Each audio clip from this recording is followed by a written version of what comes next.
ಇವತ್ತು ಬರೀ ಅಪಪ್ರಚಾರ ಮಾಡೋದ್ರಲ್ಲಿ ಬಹಳ ನಿಸ್ಸೀಮರಾಗಿದ್ದಾರೆ. ಅವ್ರಿಗೆ ಯಾವುದೇ ವಿಷಯಗಳಿಲ್ಲ. ಅವರೇನು ಸುಳ್ಳು ಹೇಳುವಂಥದ್ದು, ಮೋಸ ಮಾಡುವಂಥದ್ದು, ಅವ್ರ ಮೇಲೆ ಬ್ರಹ್ಮಾಂಡ ಭ್ರಷ್ಟಾಚಾರಗಳ ಆರೋಪಗಳಿದ್ದಾವೆ, ಅವ್ರ ಮೇಲೆ ಅನೇಕ ಅಕ್ರಮಗಳ ಆರೋಪಗಳಿದ್ದಾವೆ.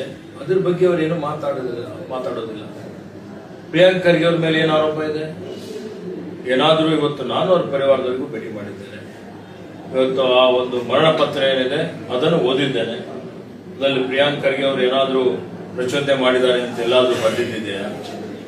ಏನೂ ಇಲ್ಲದೆ, ಯಾವುದೇ ಆರೋಪ ಇಲ್ಲದೆ, ಏನೂ ತಪ್ಪು ಮಾಡದೆ ಪ್ರಿಯಾಂಕ್ ಅವರ ರಾಜೀನಾಮೆ ಕೇಳುವಂಥದ್ದು ಸಮಂಜಸವಾಗಿದೆಯಾ? ಅದು ರಾಜಕೀಯ ಪ್ರೇರಿತವಾದಂತ ಹೇಳಿಕೆಗಳನ್ನು ಕೊಡ್ತಾ ಇದ್ದಾರೆ. ಈ ರೀತಿಯಲ್ಲಿ ಸುಳ್ಳೇ ಇವರು ಪ್ರತಿಭಟನೆ ಮಾಡ್ತೀವಿ, ಹಂಗೆ ಮಾಡ್ತೀವಿ, ಹಿಂಗೆ ಮಾಡ್ತೀವಿ ಅಂದ್ರೆ ಏನಾಗ್ತಾ ಇದೆ? ಇವ್ರ ಜವಾಬ್ದಾರಿ ಏನಿದೆ? ಇವತ್ತು ವಿರೋಧ ಪಕ್ಷದಲ್ಲಿ ಇದ್ದುಕೊಂಡು ಎಲ್ಲಿ ಜನರಿಗೆ ಸಮಸ್ಯೆ ಆಗ್ತಾ ಇದೆ?